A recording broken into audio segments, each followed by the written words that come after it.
This is the Morning Drive Podcast from Double T 97.3, presented by Cantex Roofing and Construction. I'm Mike Hebert, owner of Cantex Roofing and Construction. Every day is game day, and we'll get it right when it comes to your roofing, construction, windows, and mirrors. Call Cantex Roofing and Construction today. Together, we are one serving you. We get this, Jamie, from the Yates Flooring Center chat line. Little man helping man here this morning. It's go to the Double T 97.3 mobile app presented by Happy State Bank for you to participate. Hope everyone had a chance to go to the grocery store because some light flurries have fallen on the west side of town. Okay. All right. Okay. Time to rush out and get your milk and bread and all your vittles so that, you know, when we get that one. Or you could remember that you went to the grocery store yesterday or Saturday, and you don't need a loaf of bread because you got it on Saturday. And we're not going to be snowed in. I would tell everyone to not do what Chuck is suggesting. Yeah, I was just that was my little hint at sarcasm. Jeff's got a full scoop of sarcasm in him this morning. Drives me nuts. The winter surge. Sure. Because especially when it's on a Monday or a Sunday or something along, you literally were just at the grocery store. When does everybody go? They go on Saturdays. That's why it's so busy. Is that when everybody goes? That's when everybody goes. Or they go Saturday or Sunday. One of the two. Saturday? No one goes on a Tuesday. That's why I go on a Tuesday, because there's nobody there but me. I think Mrs. Lent goes whenever she wants. I don't know that it's always on a weekend. Yeah, it doesn't have to be scheduled or. But you were just there. You just spent $600 on groceries. I guarantee there was a loaf of bread somewhere in there. $600. Wow. Have you seen how expensive groceries are lately? Goodness gracious. That's mean a dog. Wow. I'm just saying. You were just there. I mean, there's times when I have gone to the grocery stores twice in the same day. That happened on Saturday. Jeff, somebody on the chat line suggested maybe cut back on the coffee a little bit. Yeah, for Jeff, yeah. Yeah, I'm just tired of the stupidity. Maybe put a little bit of milk in there to help calm you down just a little bit. The stupidity doesn't get fixed with milk. Stupidity gets fixed by pointing out the stupidity. Spoonful of sugar. The Red Raiders, with this Liberty Bowl appearance, have a chance to win 4 bowl games in a row, albeit not with the same coach. It would be 3 in a row for Joey McGuire. 4 in a row for the Texas Tech football program, because that goes back to the 2021 Liberty Bowl coached by Sonny Cumbie. The Red Raider football program has won 4 bowl games in a row before, and you did it with 4 different coaches. The Alamo in 2009 with Ruffin McNeil. The Ticket City with Tommy Tuberville against Northwestern. The Meineke Car Care in over Minnesota with Chris Thompson, and then the forgotten Red Raider head coach. Yeah, the Holiday Bowl with Cliff Kingsbury over then number 16 Arizona State, 34-23. It's interesting. I mean, because prior to Mike Leach, I mean, and then when if you go back to the 2002 Tangerine Bowl, which is Cliff Kingsbury's last game as the quarterback, you've only lost 4 bowl games, and it's in one of those you would have had a 5-game, 6-game winning streak in bowl games were it not for that duck field goal by Alabama against Texas Tech in the 2005 Cotton Bowl. Or more so if they had replay. Right. Because the receiver's knee was clearly down. Right. Watch it on replay. Right.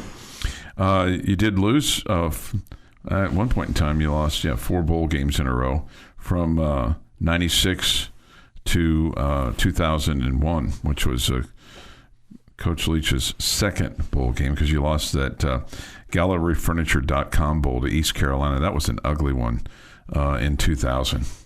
You got way behind, and you came back and felt like, okay, we're going to make this a game. We're going to get close, and then it just got away from you there at the end. 40-27 was the final for that one. But and that was that was one of my 2 trips to your big stadium there that you like so much. Talk about the Dome in Houston. Oh, NRG? No, it wasn't the NRG. It was in the Astrodome. It was in the Astrodome? Mm-hmm. Oh, wow. Yeah, I'd forgotten that game was in the Astrodome. You're exactly right. Mm-hmm. You're exactly right. Yeah, only football game I saw there. I did not see any football games there. Jeff, you ever see the Oilers play in Houston? Never saw the Oilers play in Houston, no. Well, I watched them a lot on TV, but never in the Astrodome. Yeah, in the Astrodome. Went to a ton of Astros games, though. The big dome I like to talk about so much. Yeah, no, I think that's probably fair. I couldn't come up with Astrodome for whatever reason. Watch Jamie. Because it's not a corporate sponsorship. We kept looking for the corporate sponsor. Yeah, I don't know. I have some friends that live in South Carolina, and they always say that the first fall of the flake of snow, South Carolina shuts down all of their highways. Now, I think that's probably a bit of a stretch. The first flake, everything shuts down. The first flake. Speaking of South Carolina, TCU's athletics director has moved on to South Carolina. That move is now official. And shocker, TCU fans aren't happy because their team is going to be playing in the New Mexico Bowl at University Stadium on the campus of New Mexico there in Albuquerque on Saturday, December the 28th. That is a 1:15 kick. TCU now denies, Jamie, that they turned down a potential invite to the Liberty Bowl. Yeah, I don't know what is better, which is worse in this situation. It seemed a little bit far-fetched to me that they were turning down these bowls. I think it's, again, I don't know if it looks better on TCU or not. I think that these bowls didn't want TCU. I think they got passed up by all these bowls and ended up where they are, and probably because the fact that their fan base doesn't travel very well. Heck, their fan base doesn't always show up for their home games. I was going to say, it doesn't travel well there to Amon G. Carter Field. So I think that's why these bowls passed up TCU. Now, I think there were some in the TCU community that wanted to say, well, we didn't have an AD that was promoting us or getting us ready, or, we turned that one down, But I don't think that was the case. I think these bowls just passed them up. So they're in New Mexico. We should get a bus full of Red Raider fans to go cheer on the other team. Why would we do that? Why would we send a bunch of They're doing Red Raider Raiders? Power chants at a TCU game. They'll feel like it's at home. Why would we force them to take that drive to New Mexico? We'll hire a bus. It'll be fine. Only one person has to drive. The Star-Telegram apparently reached out to TCU, and a school spokesman was adamant, according to this article, that TCU didn't and wouldn't turn down an invite to a bowl game, and instead basically said that TCU's selection was based in part on the log jam of 8 and 4 teams in the Big 12. No, that's fair. The 3 other teams listed above were picked for the more appealing destinations and matches. Including the Red Raiders and Baylor Bears. Yep. Which they hate to hear. Yep. So, hey, that's what you get. You get what you get, and you can't throw a fit, right? Yeah, I mean, if your AD has to block other teams' fans from showing up at your games because your fans don't show up enough, then that's a bit of a problem. Yes. And this is what happens. Yeah. The Morning Drive podcast from Double T 97.3 is presented by Cantex Roofing and Construction. Time for this day in sports history. Today is 10 December 2024. Here's Jeff McGuire. Starting in 1919, guys, National League votes to ban the spitball's use by all new pitchers. The old pitchers get to use it? Old pitchers still got to use it. Okay. They were grandfathered in. Nice. But it was the new pitchers that couldn't use it anymore. Okay. In 1938, CFL Grey Cup. In a repeat of last year's championship game, the Toronto Argonauts defeat the Winnipeg Blue Bombers 30-7 to retain the title. 1961, Houston Oilers utility back Billy Cannon gains an AFL record 373 yards combined rushing and receiving in a 48-21 win over the New York Titans at the Polo Grounds in New York City. Fast forward to 1983, the last NFL game at Shea Stadium. Steelers beat the Jets 34-7. 1995, first meeting of NBA expansion teams. The Raptors beat the Grizzlies 93-81. Raptors over the Grizzlies. What year? 1995. First time that those two expansion teams met. 2011, Kawhi Leonard signs a multi-year deal with the San Antonio Spurs following the conclusion of the NBA lockout. That ended well. He's just kind of fallen off the cliff, hasn't he? He can't stay healthy. Yeah, the knee just is real wonky, isn't it? Yeah. Still a great player, just can't stay on the court. 2019, Chris Clark grabs 12 rebounds, and Davide Moretti scores 18 points as Texas Tech upsets unbeaten #1 Louisville in New York's Madison Square Garden, 70-57. We like to call that a thumping. No doubt. And in 2022, the 88th Heisman Trophy is awarded to Caleb Williams, USC quarterback. It is National Lager Day. Lager as in beer lager? As in lager, yes. Okay. Happy birthday. Joe Burrow, 28. Raven Simone, 39. Bobby Filet, 60. And Matt Forte is 39.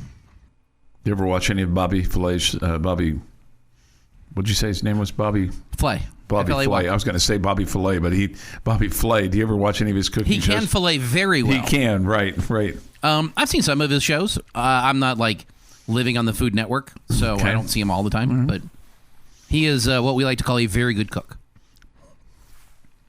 And on this day, 1967, a story I have shared before, that does not mean you do not enjoy it. Otis Redding left the final recording session in Memphis. He intended to return soon to work on the song he'd been working on. He still had to replace a whistled verse thrown in at the end as a placeholder for an additional lyrics that he hadn't written yet. In the meantime, however, there was a television appearance to make in Cleveland, followed by a concert in Madison, Wisconsin. On the plane's final approach to Madison, Wisconsin on December 10th, 1967, the private plane carrying soul music legend Otis Redding would crash into the frigid waters of a small lake 3 miles short of the runway, killing 7 of the 8 men on board, including Redding. His mega hit, Sittin' on the Dock of the Bay, would be released in its unfinished form several weeks later. It would soon become history's first posthumous #1 hit and the biggest hit of Redding's career. And that's this day in sports history. All right, this day in sports history. Thank you, Jeff. And that there's history with that plane too. There was another group that owned that plane before, if memory serves me correct, which my memory has not been very correct lately. But and was advised not to use that plane, but he did. But yeah, that's crazy. That I always love the backstory of some of these artists, and just in people in general. But I love that song. Do you like that song, Jamie? Sitting? Oh, absolutely. Yeah, it's a great one. It's a good one, without a doubt. 6:49 this morning here on the Morning Drive. Scott Frost is the new head football coach at Central Florida. We've talked about that a little bit. He's been now introduced back to that campus. Of course, he was there previously. Led him to an undefeated season in 2017, and nobody would blame him for going to Nebraska. That's where he played. He was an All-American. He was a terrific player for the Cornhuskers. It did not work out for him. They went 16-31, and he was subsequently forced out. But one of the things that he made at his what they called reintroductory press conference yesterday, I think this is good for all of us to hear. He said this. He said, when you're climbing the ladder of success in life, sometimes they forget to tell you to stop when you're happy. So maybe upon further review for him, he realized, hey, the happiest that I was here at UCF, and he's going to see if he can capture some lightning in the bottle. Yeah, well, that's a good quote. And at the same time, man, you totally would have understood him going back to his alma mater and all that good stuff, and going from UCF to Nebraska. Right. Yeah, from where they were in whatever conference that was to coaching in the Big Ten. Yeah. Yeah, you get it. Yeah. No doubt. No doubt. At any rate, there you go. That's this day in sports history. So they listed out the Heisman guys that are going to New York. Is this a foregone conclusion that Travis Hunter's going to win the Heisman Trophy? No, I think the Boise State running back has a shot too. Okay. Yeah. Okay. If you had a vote, would you vote for Ashton Gianti? I think I would vote for Travis Hunter. Okay. Yeah. But you think the Boise State guy has a shot? I think he has a shot, yeah.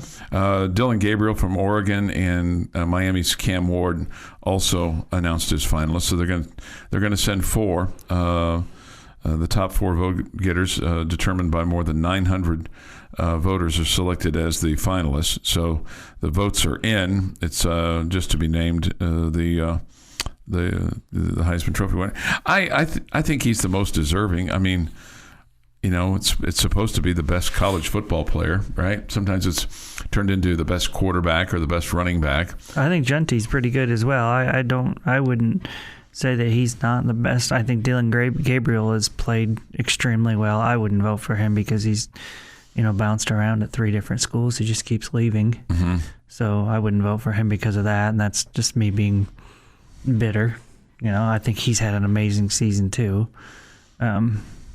Not bitter because of anything of Texas Tech. It's just I don't like guys bouncing from, no loyalty to a program. I'm just going to a better team every year. Yeah, the next best place. Yeah. And as far as I like I said, I think it's going to be Travis Hunter. I think it is too. If I had voted, I'd vote for Travis Hunter. I think it's going to be Hunter, but I don't think it's a foregone conclusion. I guess Shedeur Sanders kind of played his way out of that top 5 or top 4. I just think the others have been better. I don't think Sanders has played his way out. Okay. Because he's been great. Mm-hmm. Yeah, the others have just maybe been a little bit better. 6:53 this morning here on the morning drive, and they'll announce the Heisman Trophy winner on Saturday night there in New York City. That's always an exciting. It's wild because it's a life changer, right? That's not really appointment television for you, is it? It is not. Yeah. I understand that. I always kind of flip over there for the announcement. All the pregame stuff with that, it gets a little much even for me. Really? Yeah, it gets a little much even for me. Well, it's pregame to a non-sporting event. Right. Yeah, I mean, yeah. Chuck is crazy. Hunter is just one big publicity stunt. I don't know how you can say that. The guy plays over 100 plays a game. Man, he's a stud. Yeah. I mean, he's great as an offensive player, great as a defensive player. If you were on your team, you'd be campaigning for him. If you were a Red Raider, you'd be like, oh, man, that guy's Heisman Trophy winner. Your daily dose of sports and fun. This is the Morning Drive Podcast from Double T 97.3, presented by Cantex Roofing and Construction. Folks are giddy this morning, Jamie. Ed writes in, there's snow flurries on the interstate heading downtown. Okay. There's some giddiness there. Is there? Yeah. How can you read that in a text message? Because there's an exclamation point at the end. Okay. And others have weighed in about, we get this, on my way back to Lubbock from Breckenridge, Colorado, bringing the snow with me, Chuck. I think people are somewhat anticipatory, giddy. They were looking forward to it. They want to see it. They want to see some, snow pile up a little bit and, kind of be able to get around the fireplace and have some chili and stuff like that. All those things. Okay. So there you go. Let's see. All right, let me see. Ed says that. Chuck's right. Giddy. What does it take for you to be giddy? Is that a term? Is that a word that you use? Like the missus says, "Well, you're really giddy today." No. Yeah. No. Okay. She's not. Oh, Jamie's really giddy today. So. I mean, I'm excited about things at times. I don't. What are you excited about right now? Was there anything that you're excited? Are you excited about basketball tonight? Is that excited about that? You have a high school game tonight? Yes. Okay. Sure. Okay. Sure. Okay. I know what Jamie gets giddy about. 901. No. Although that is possibly an answer as well. 901 and 301. No. Jamie gets giddy about beating LSU. 1 ball, 2 strikes. Newman to Gardner. Here's the pitch. Swings, grounded, kicked off the foot of the pitcher. In comes Fairhead. He will score the winning run. Red Raiders win it 5-4 on an infield single from Tanner Gardner. And the Red Raiders have taken down the second-ranked team in the country here today, 5-4. Yeah, I was excited that day. Yeah, that's pretty giddy. Good. That's giddy. Okay, are you giddy about the college football playoffs? No. I'm very anxious to watch the games. I think it'll be fun. Okay. Is there a team that you're, now that Texas Tech's not in it, okay, not that you're going to go out and buy a T-shirt if anybody wins, but is there a team that you would really like to see win? Really like to see win. Of the 12 that are left. I probably, if I had a choice, would want Arizona State to win or Clemson. Okay. Arizona State, I'm going to guess because Texas Tech beat them, and you could say you beat the eventual national champion. I just think they're a great story. Okay. Mm-hmm. They're a team that was picked 16th in the Big 12 by those that think that they're in the know, but they're really not. That would be the media. That would be us. Not necessarily us, but us. Because everybody picked them. I mean, the media did, 16th. And a lot of people, I think, didn't give them a whole lot of hope.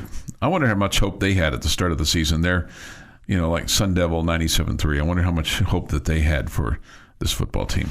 They probably had some, but I wouldn't have guessed that they would. No, not this. Not to they this were going to level. be in the college football playoff. Yeah, not to this level. And Clemson, do you think this because it's a nice story too, or you like Dabo, or you like that whole situation? Dabo is a man that is outgoing and proud of his faith, and I like the personality, and I like that he's not afraid to show that he's a man of faith, and so I always root for him. Okay. What kind of chance do you give Clemson to beat Texas? Not much. I think they're pretty mediocre compared to the teams that he's had in the past. Do you think Texas would consider starting Arch Manning over Quinn Ewers? Or do you think it's not that the Quinn Ewers isn't necessarily the problem? I don't think Quinn Ewers is their problem at all. Okay. Do you like him as a quarterback? I think both their quarterbacks are good. Yeah. Okay. Yeah. Why would they bench Ewers? I don't know. There's just, when I was watching that game, there's just something in the way he throws the ball. I mean, it seems like he's just a floater. He doesn't have the ability doesn't seem like to scramble a whole lot. I don't know. Just there's just something about him that makes me go. It used to be his hair, but his hair is better now. Yeah, his hair is better now. So it's not that. I mean, Texas has lost 2 games all season long to the number 2 team in the country, both of them. Yeah. I mean, they're good. I sound like a typical fan, don't I? Well, I think that number 2 guy's a lot better than that number 1 guy, despite the fact that the number 1 guy's maybe going to win the Heisman Trophy. That's not the case for Ewers, but okay. So, how desperately do you want SMU to lose to Penn State? I definitely will be rooting for Penn State in that one. Okay. Yeah, absolutely. And then would you? How much would you like to see Boise State advance on, or would you like to see them get beat once they have an opponent, either SMU or Penn State? Yeah, I'll be rooting for Penn State. Okay. Okay. Now, in the Notre Dame Indiana matchup, do you have a? I'm not a Notre Dame hater. I don't think Indiana belongs, and so I'll be rooting for Notre Dame. Okay. My hatred for Notre Dame is lessened considerably. Well, because they haven't been good. Yeah. It's usually how it works. I wasn't never really just huge on it, but I mean, there was a period of time when, part of a good day on a Saturday was a Notre Dame loss. Yeah, never been the case for me. Yeah, part of it. Part of it for me. Do you think Oregon is the eventual winner? If you made me put money on a team, I would put it on Oregon. Yeah. Okay. Yeah, but I think an Oregon-Texas matchup, an Oregon-Georgia matchup would be a lot of fun. I don't want to see an Oregon-Ohio State just because as two teams from the same conference. But Oregon versus Georgia, Oregon versus Texas, I think that would be a lot of fun. What about Tennessee? Do you like their coach? I'm fine with Heupel. I'll be rooting for them against Ohio State. Okay. Yeah. Now, if Lane Kiffin were still coaching at Tennessee, I don't hate Lane Kiffin. You don't hate Lane Kiffin? Okay. Kiffin is kind of like Deion Sanders, that he talks a lot, but a lot of times he talks sense. Okay. So I am not a hater. Yeah. I that kind of surprises me a little bit that you.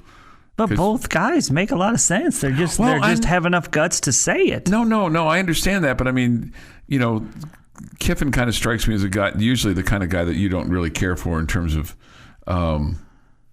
flamboyant, kind of showboaty, kind of, but. Yeah, he's a different dude. No doubt about that. Yeah. He's a little out there. And then there's something about Kirby Smart that I don't know.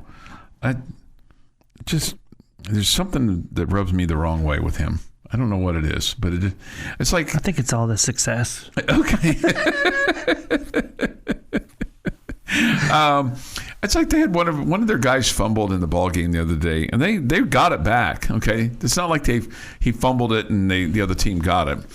But man, Kirby Smart was just chewing this kid on the sideline. I mean, it's like, I get it. I mean, he dropped the ball or whatever, but I mean, just like reading him the riot act. And I'm like, hey, how about maybe a little praise for him falling on the ball and getting it back?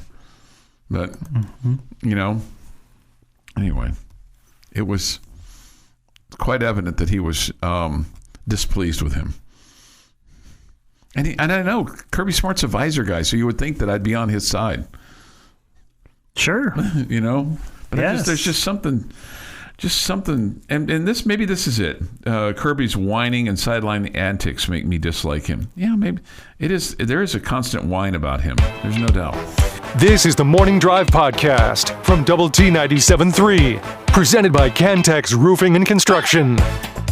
Jamie's question of the day on Double T 97.3 is brought to you by Connecticut of West Texas.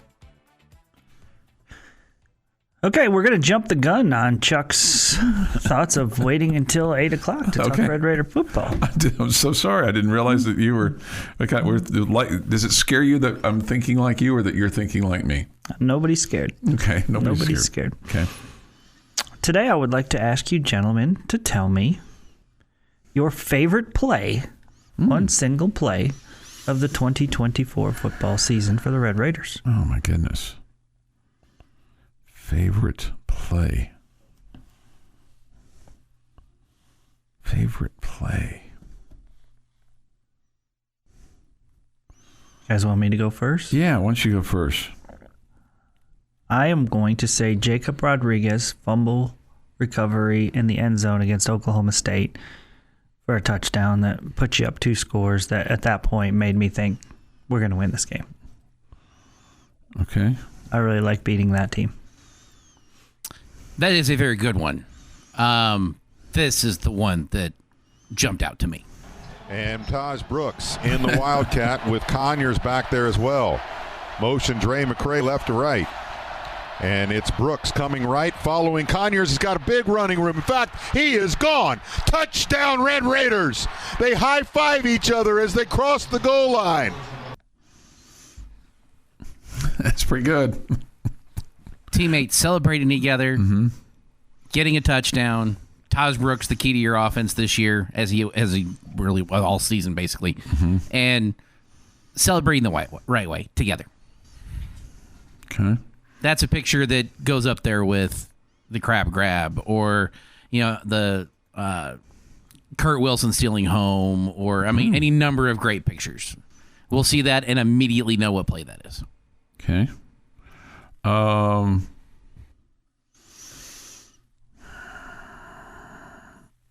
had a couple of thoughts. One that came into my mind was the stop to save yourself from losing to Abilene Christian. The defensive stop on a 2-point try. On 2-point try. Then the Taj Brooks scoring against Cincinnati as Tech won 44-41. The play doesn't necessarily stand out to me. Just his play that night. He had 172 yards that day. I guess I'll stick with the stop for the 2-point conversion because that would have been an epic loss. The crazy part about it is when it happened, I think the fans cheered, but at the same time it wasn't like a normal exciting play to win a game where like the fans go nuts. No, I agree with you. It was just a sigh of relief. Yes. Like, oh boy. Yeah, right. Oh boy. Yeah. Yeah. No. It was an odd moment. It really was. Yeah, it was. It was an odd moment. Yeah. Yes. It was an odd moment. A big one. Yeah. Get you a win. And I agree with this person here, and I was trying to remember which game it was. The Conyers and Taj runs to the right, where Conyers throws the block for Taj and scores. Not the one that Jeff was talking about, the other one, where he scores a touchdown. They ran that play a lot. Yeah, they ran that play a lot. It was very successful for them. Mm-hmm. You could make the argument maybe run it more for as successful as it was. The Iowa State game? Yeah. Wasn't that the game winner in the Iowa State game? I think so.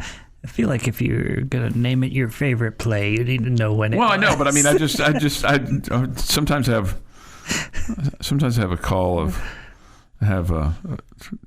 sometimes I struggle with recall, Jamie. It's just that sometimes I have that challenge. There's the Taj Brooks run, with 20 seconds left to beat Iowa State. Yeah.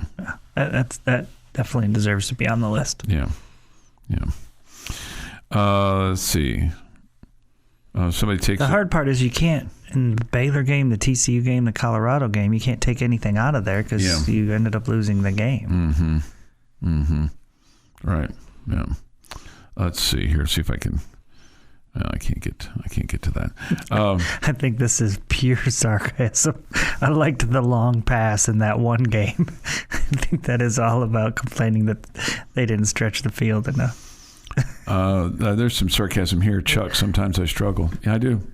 I'm not afraid to admit that. I do struggle sometimes. It is what it is. But sometimes he's spectacular. I know. I have my moments, right? I do. But he's also not afraid to admit that. Sometimes I'm spectacular. That's probably fair too. The fans all at once exhaled. That's the Abilene Christian one. Yeah, that is the truth. Yeah, I like the long pass in that one game. Yeah, right. Yeah, Clay had said the winning touchdown against Iowa State. Right? Yeah, which was the play that I'm referring to. Yeah. And somebody else had said my favorite play was the Jalen Conyers and Taj Brooks high five across the goal line, which Jeff brought up and had. I think that's a really good one. Yeah, I do too. And he had the highlight too as well. He's Johnny on the spot. Mark posts a picture on the Yates Flooring Center chat line. He says my wife took this picture at Morton ISD this morning. It looks like the snow is really coming down there. Okay, not enough that they're gonna. Not that they're going to close school today in Morton because of that one little picture. The fake field goal was fun, but it stinks it was in the TCU game. Yeah, if you'd have won that game, you probably would have said that. The block by John Carlos Miller on that play was just fantastic. Fantastic. Unfortunately, our kicker acted like a fool afterwards, so it's definitely not on my list of favorite plays. Bullfighter says he's still waiting on that moment. For what? For the Tech game, or for me, or what? Who are you waiting on? Favorite play of the year. For his favorite play, he's suggesting that a big, awesome play is going to happen in our bowl game when we beat Arkansas, and that's going to be his favorite moment. Yeah. Scott says this one of my unmentioned faves was when Conyers caught his own deflected tip pass. Man, that catch against West Virginia was so cool. It's tipped up in the air, and then he just stayed with it as he's falling down and still makes the catch, and he was being interfered with at the time. That was really cool. All of those things, right? All of those things. 7:40 this morning here on the Morning Drive. Your thoughts, comments, Yates Flooring Center chat line, Visual Edge IT hotline is open as well. We'll have college basketball on 100.7 The Score tonight. Miami and Tennessee, Michigan and Arkansas from Fayetteville. And then the Cowboys non-victory hour tonight at 6 with Brad Sham here on Double T 97.3. Your daily dose of sports and fun. This is the Morning Drive Podcast from Double T 97.3. Presented by Cantex Roofing and Construction. Morning Drive. Good morning with Jamie Lent and Jeff McGuire. I'm Chuck Heinz. Great to have you with us today on the Morning Drive. We come to you from the First United Bank studio. Look forward to hearing from you. Yates Flooring Center chat line, Visual Edge IT hotline. Do you find yourself this time of year humming, singing, listening to Christmas songs? Yeah, a little. I mean, Mrs. Lent has them on at the house, so Okay. I will. I anytime I hear music, I feel like I'm walking around afterwards with a song stuck in my head. Okay, I was So going to ask if you it if there was happens one to be particular one. Christmas, it's Christmas, but no, none are currently stuck in my head right None now. currently stuck in your head. Okay. All right. So if you get one stuck in your head, earworm or something along those lines, I'll try to help you as best I can. All right. This is. Is there one stuck in your head right now? I'll be home for Christmas. I'll be home That's a good one. for Christmas. Do, do, do, do, do. Really? You can count on me. You really did. I'll be home for Christmas. If Only in my dreams. If only in my dreams. Okay, so I'm going to help you remember this one. Okay, because it's a little bothersome that you don't. This is easy. don't be bothered. You are a soldier on the front lines in World War II. Oh, is that what this is about? That is exactly what this song is about. I did not know that. Hence why I'll be home for Christmas, if only in my dreams. Okay, I learned something today. Yes. Written during World War II. Okay, well, thank you. Still is not going to make him remember the lyrics. There's a story I might have a shot. Listening to Brad Sham and Babe Laufenberg call that block punt, tip punt, whatever you want to call it. There's a part of me that's like, okay, just from a radio standpoint, it's terrible. Just because you don't know what the hell's going on. But then there's another part of me that's like, it's so organic. It's like two guys that are watching the game together. It was fun. Okay. There's a part of me that's like, okay, that was terrible. And Brad Sham would probably tell you that was terrible. That's not what they teach you to do. And Babe Laufenberg, he kind of interrupted Brad, like that's not ever happened before, right, to any of us. But then just the whole kind of how you could hear their frustration. And that's one of the things I've always loved about Brad Sham is that you can turn on the game and you can hear it in his voice immediately and be partway through. Is that when it's bad, he is negative towards the Cowboys. Mm-hmm. He has earned the right to be able to do that. Yeah. I mean, you can tell he's a homer and he wants them to do well and wants them to win, and he's excited when they're winning. But you can tell he's a little bit of a angry fan. He gets disgusted when they're struggling. Yeah. Disgusted's a good word. Mm-hmm. I like that. That's kind of the way that I think that broadcasters of. When you're the local team, that's how you should be. Mm-hmm. But you have to earn the right. Yeah, you can't just be frustrated day one. You can't, see, that's something that comes over time. Mm-hmm. But you got to be all in if you're going to, be critical of a team too. Yeah. Oh man. Yeah. Yeah. You got to stop turning the ball over. That's where you want. You want a little bit, you want your broadcasters to be a little bit homers for your teams, and so maybe they're complaining about officials or they're complaining about this or that or whatever. Last weekend, or I guess it was Wednesday, I was traveling to the Metroplex, and I was flipping around on the radio and listening to a bunch of different college basketball games. And listen to the Iowa State Marquette game. Okay. And listen to the Iowa State broadcast. Okay. Their guys were phenomenal. Yeah, they're good dudes. They're really good. And then I listened to UConn and I can't remember who was UConn playing in the Big East Big 12 Challenge. Baylor? Okay. Baylor. They beat Baylor. Okay, yeah. They beat Baylor. Okay. And those guys were two angry old men, and UConn has never, ever traveled, never, ever fouled. Every shot that they missed, that should have been a foul call. I mean, they were as bad as I've ever heard on any local high school broadcast. And I'm like, these are the two-time national champs. That's what they've got. These guys. Yeah. They were old and senile and angry and terrible. Okay. And I'm like, UConn deserves better. It was bad. I thought the Iowa State guys were really good. Here's the other thing. Yeah. There was an Iowa State TCU men's game a couple years ago, and that game either went into overtime or I think it went into overtime. And Iowa State, I can't remember if they won or they lost, but we were setting up right after them, and those guys, they couldn't have been nicer, couldn't have been greater. I mean, they were just like, "Hey, we'll get out of your way." No, you're fine. And anyway, they were just really, really good dudes. Yeah, I mean, those UConn guys may have been great people off the air, but it was terrible. I mean, you can't complain about every call. You just make yourself sound like a moron. Mm-hmm. Yeah. And even that is if you have friends that are fans of a certain team who act like their team has never done anything wrong. Right. They're always getting hosed. It's always the officials, or it's always, whatever. I just think that's a little much. Yeah. You kind of lose credibility that way. Yeah. Yeah. Right. Not everything's a foul. Not everything's a charge or block. Every call.